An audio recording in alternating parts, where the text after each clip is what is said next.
What's going on, everybody? This is your host with the most, Philly Jim, coming at you guys on YouTube and other places as well at the same time. I'm here with my boy JJ from the Gauntlet Podcast. You guys have probably seen him on. You guys have probably seen me and him arguing with each other, but he is a huge Ravens fan, unfortunately. So let's all say a prayer for him. But anyway, we are here tonight. We only have one, and we have two. We won ours more recently than you won yours, but that's okay. But we're undefeated. We're not here. We're not here to discuss it. We're not here to discuss it. We're here to discuss the NBA playoffs. And my voice just cracked. Man, got to recap the second round because it was a great second round by a lot of these teams. We're gonna start in the East. And I was wrong. I'll be on here to say I was wrong about, the Miami Heat. I saw them as a team that was pretty Will, I sent it to you. Check your DM. It was a team that I thought we could beat. I thought it was a team that I felt like we could handle. Just couldn't play well in the two games without Joel. And even when Joel came back, he clearly wasn't himself. He did everything he could, though, so I give him credit for that. He did everything he possibly could. But in the end, it just wasn't enough. And Miami was a better team. They were a better prepared team. James Harden just didn't do well enough. But I'm still going to give him another year to come back and prove everyone wrong. But for now, it was another disappointing season by the Sixers, missing the conference finals again. And we have to live with it. So congratulations to Miami. Congrats to Jimmy Butler and, everyone that's a fan of the Heat. And to the person that called Heat in 6. Good for you. It's like, no. But even though we go back and forth, I never really understood why they didn't get the props. Even because one thing I will say what always helps a team in the playoffs is how they prepare and how their coach gets them prepared. And that's a big reason why I've always believed that Miami was going to be fine, because Coach Spoelstra, when it comes to these situations... What's up, Coach Dante? Oh, what's up, Coach Dante? Dante, yeah, there you go. But it's something about, I will say, you may not put as much on him as I do, but... On who? James Harden? Yes. I refer back to all of the hoopla, all of the happiness, all of the affirmations or foresight, that you guys were going to be here. You're going to do this, you're going to do this, and you're going to do this. And I remember so many conversations I've had, not just with you, but with the entire Philadelphia nation, that this guy, when it comes down to where you may need him to give you one of those type of games to win or help Joel balance itself out, he's not going to show up. And I knew once you played Miami, when I knew who they were going to put on him, I knew because of the change to the fouls with the marginal contact when shooting foul, his game is done. He cannot get to the free throw line, which then will force people to not play him as difficult or as hard as they have been, because they don't get the foul. So I knew he was not going to be what that was. And then I also knew Miami as an overall team is deeper. They got 2 starting guards on the bench. Like, I don't see any other team really having that except for maybe Golden State. And so I thought, I said Heat in 6. Heat in 6. I'm a little disappointed how Philly gave up the last 2 games, because it shouldn't have happened, especially Absolutely. Yeah, it was a terrible effort. But Will, what was your thoughts on the Heats and the Sixers series? Honestly, I thought I was going to go to 7 because you got good teams. Both these teams are good teams. You got Harden, who played iffy. You got Joel Embiid. You got Tyrese Maxey, you got Tobias Harris, you got Jimmy Butler, Tyler Hero, Duncan Robinson. I thought, honestly, it was going 7. I kind of wish it did, but Miami proved that why this is their second Eastern Conference Finals appearance in 3 years. But that's all I have to say about the series. Fair enough. Now we can finally put it behind us for the rest of our lives and go on to some other series. Until next year, Sixers. But I still love my team. That's why I'm still representing my own team no matter what. Okay. But we got another series in the East. It went to the full 7 games. You had the Bucks, the defending champs. They went down and they lost to the Boston Celtics. Man, you know what? This series, it was a lot of back and forth.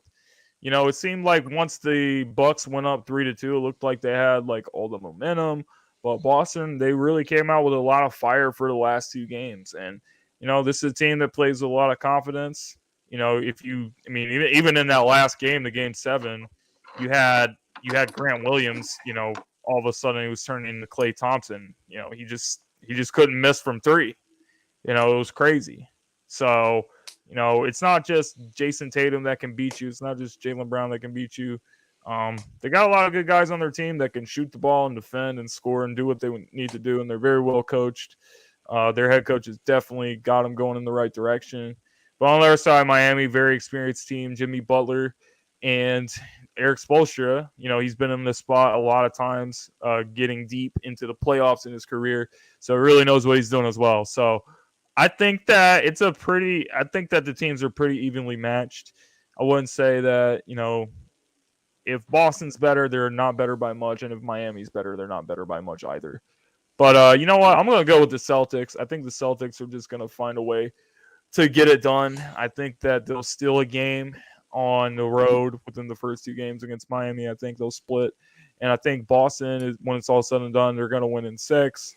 I think Jayson Tatum, this is the moment for him. He's risen to superstardom. And, you know, when you perform in the Eastern Conference Finals and the NBA Finals, that's where history is made. That's where when you look back and you say, oh, we saw this guy in Game 6 of the conference finals against number 1 seeded Heat. I think we're going to look back at this as a great moment for Jayson Tatum. And the Celtics are going to go to their first NBA Finals since 2010 when they played the Lakers. So, I'm going to give a shout out to MJ Martin. I don't know if y'all know him, the OG of All Sports 24/7.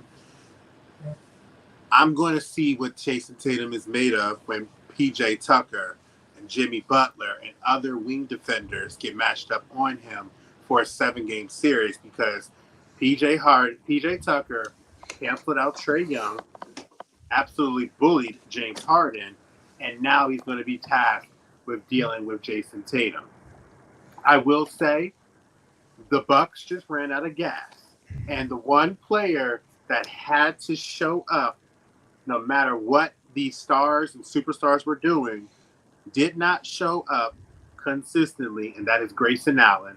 Because if Grayson Allen, which he did against the Chicago series, he had a similar game to what Grant Williams did, where he had 5 or 6 threes in a row. If he had been able to make at least 4 or 5 of those threes in each of those games that he has shot, it would have canceled out a lot of Grant Williams, what he was doing.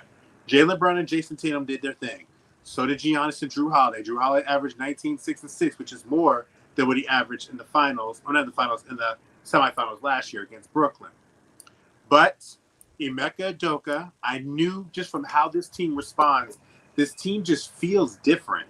This team just feels like a team that knows who they are, knows what they lack, but does not care because they compensate for what they lack by being more tenacious in this particular area, which they play so well together.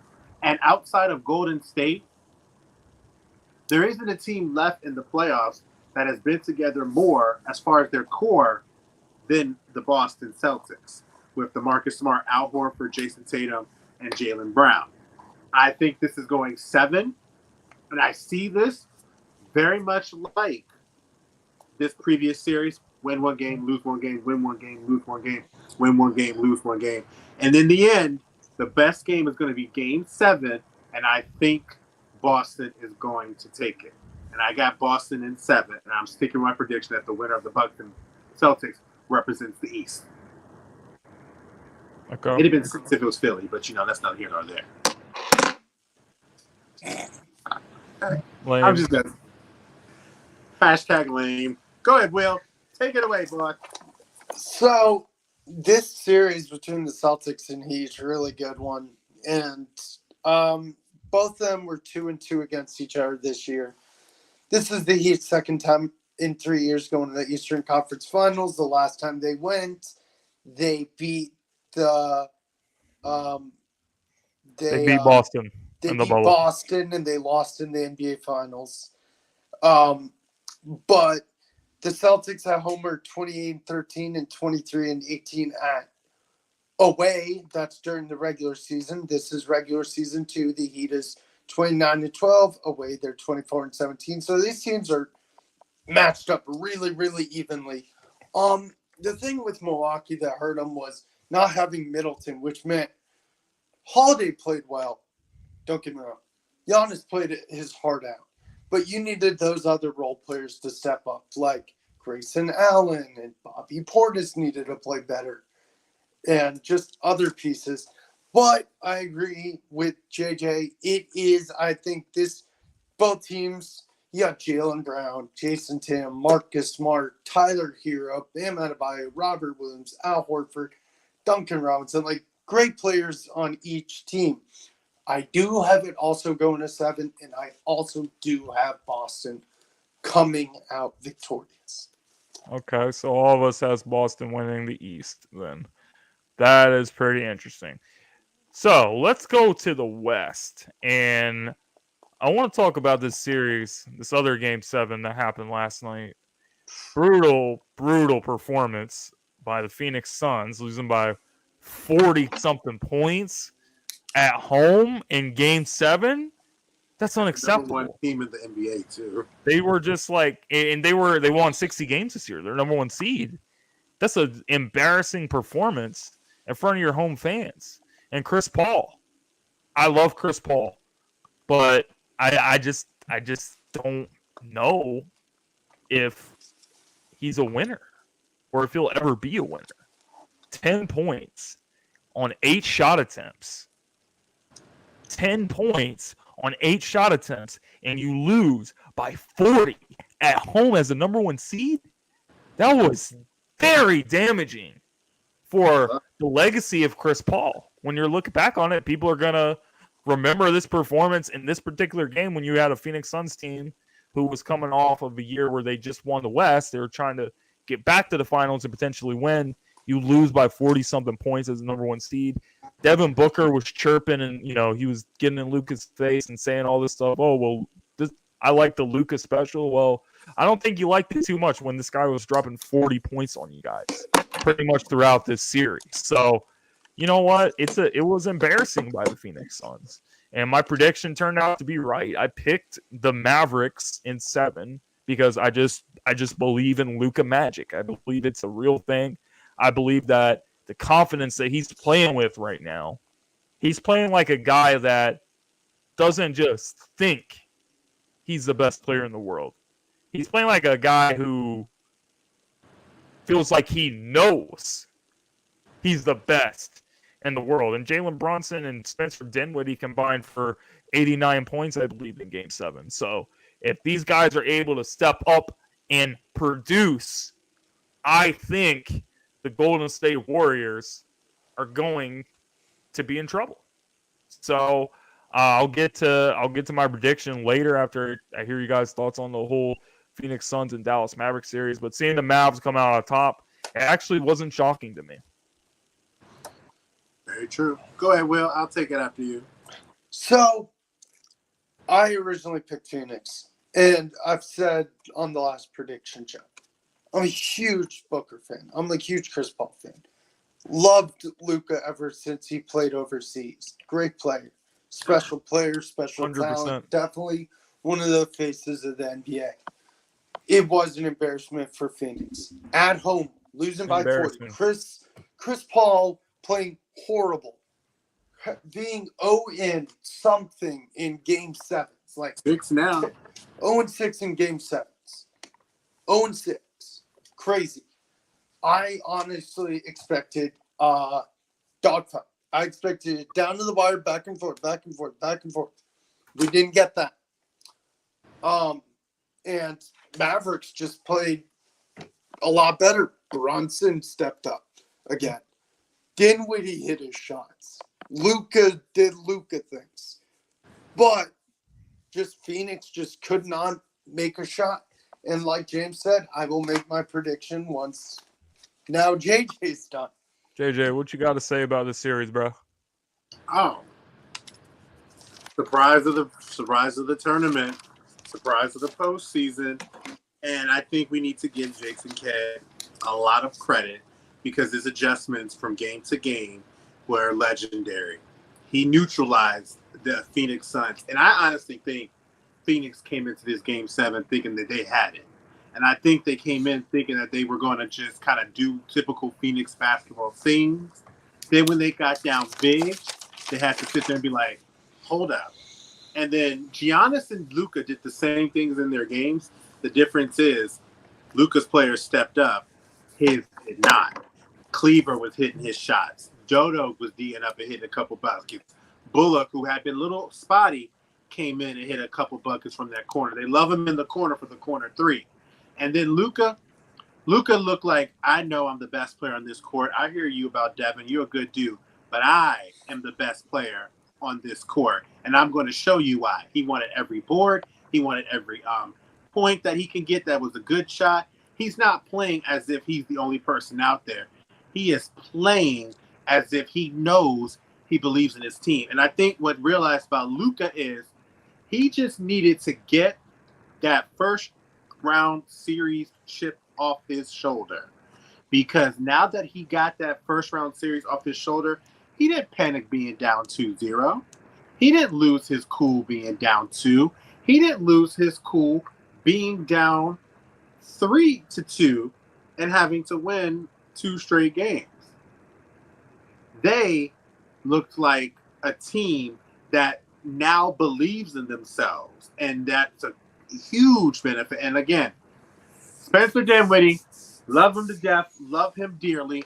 And the thing about him, he's like, he makes you like that. But when he's on, he can go 1 for 15, but he can still make that 3 to take your team over the top. That's the ice in his veins. And the ice in his veins showed out game 6 and game 7.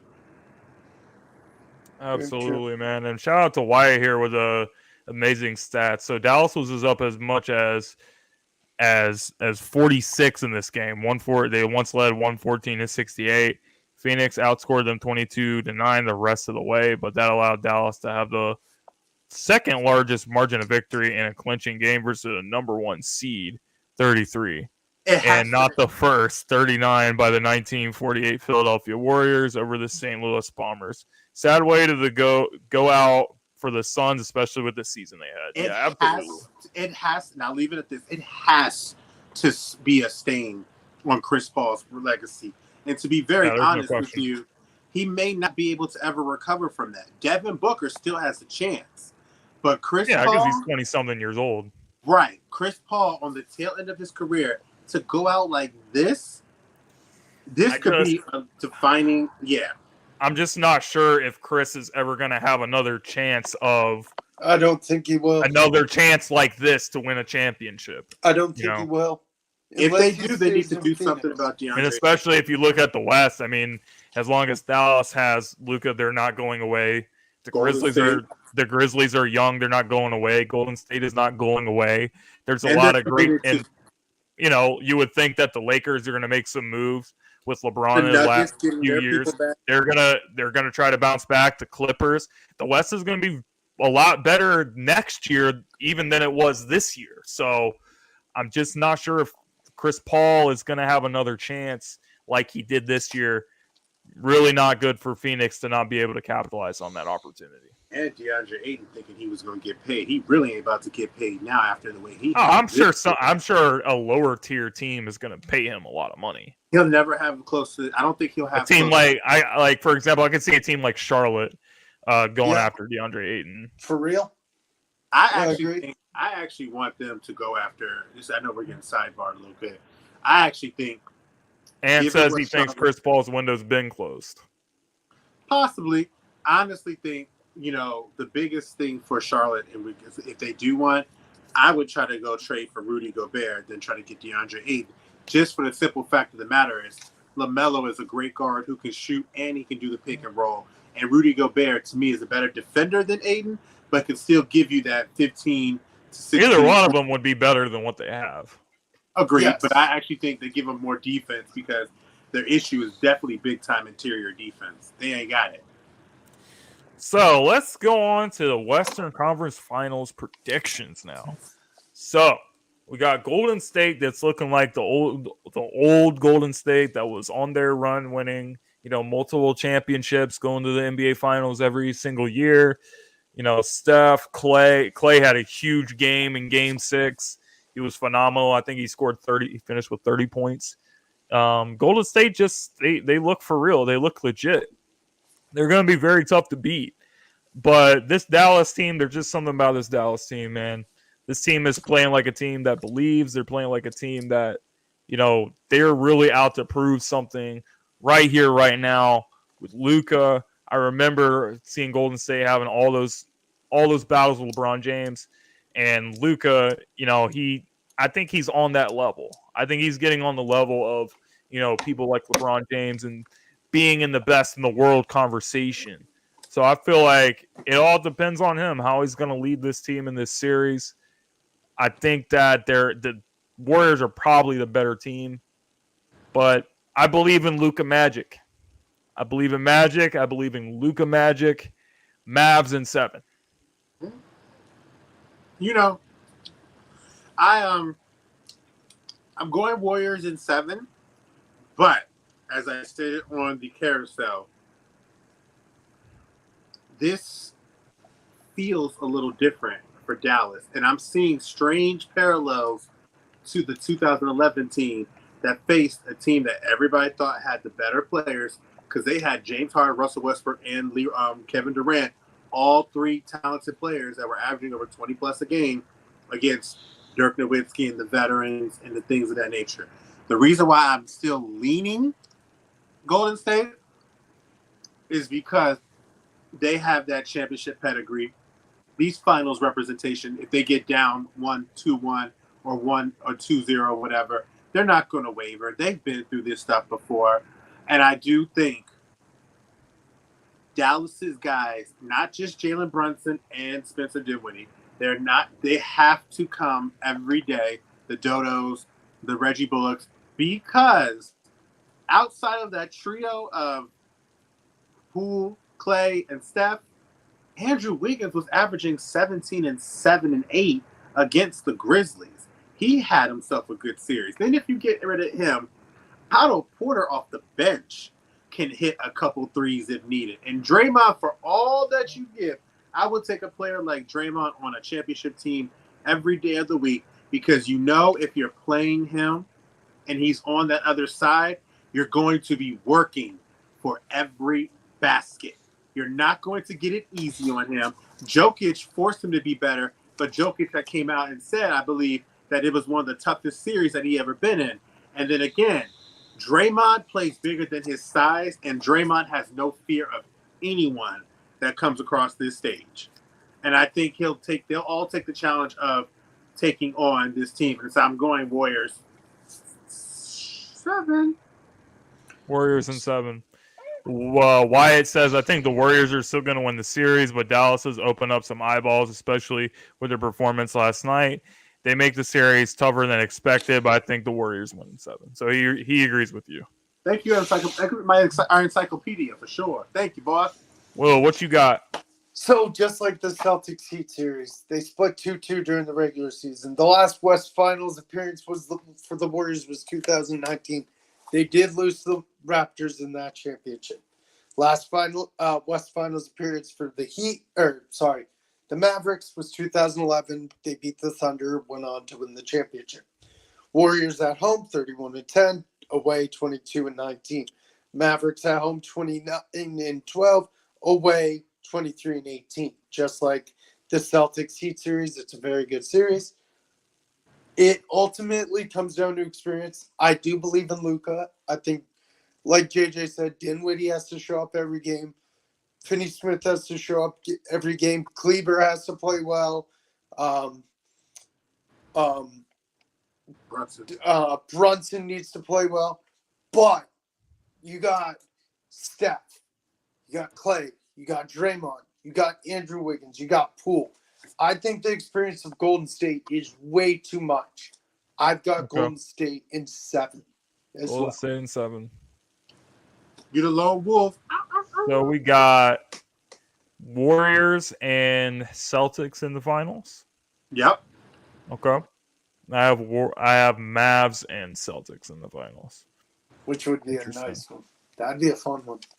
I would love for one day to It's definitely going to be different. It's definitely going to be different. Yeah.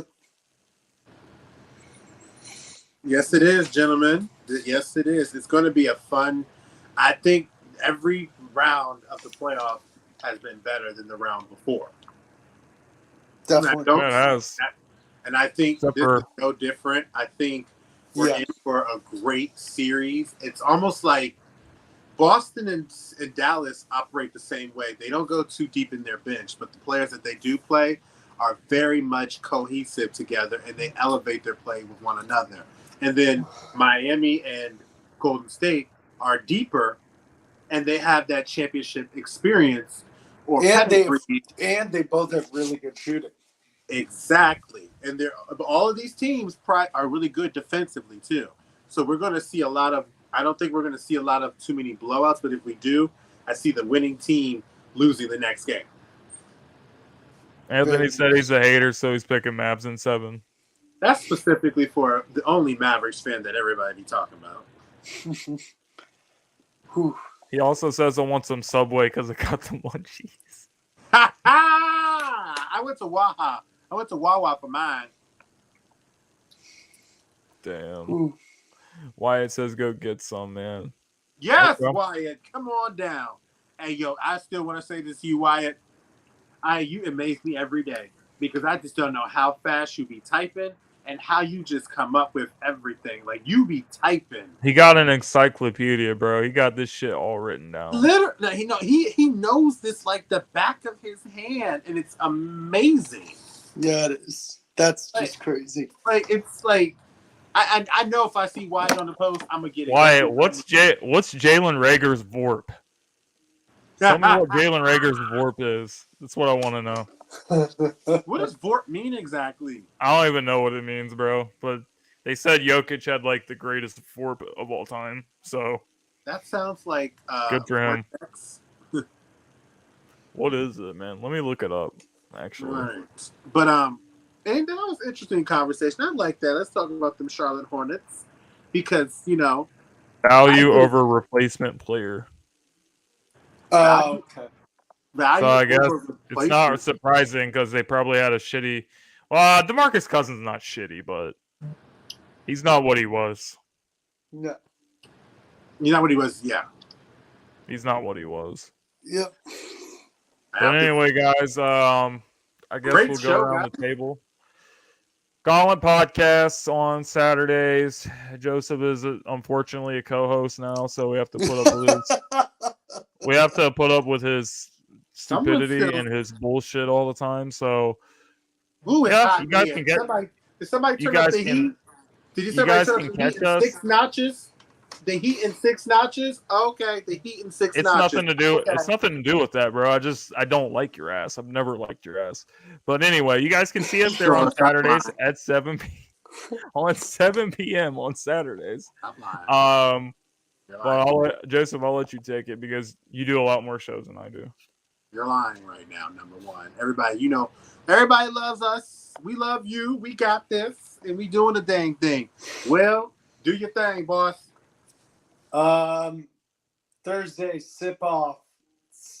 Saturday, occasionally I'll be on the Gauntlet. I can be on this Saturday if need be. Sunday, Basket Bros. Sounds good. Yeah, the Basket All Bros. of those are included with Sideline Sports Network. So to the Philly Gym fam on YouTube, if you guys ever want to check out some other shows, all of them's on the Sideline Sports YouTube channel. You guys can also check out the Gauntlet YouTube channel. There's nothing on it yet, obviously. I have like 15 subscribers, but I'm trying to get the numbers up. The link is in the description of all my videos, so you guys can go check that out. Other than that, I'll be working on some other videos and some other stuff with the Eagles. And yeah, guys, I appreciate you. For everyone tuning in tonight, leaving any comments, appreciate you. We'll be back probably with these two gentlemen to do NBA Finals predictions when it comes. So, Let's all right, do guys, it. we'll see.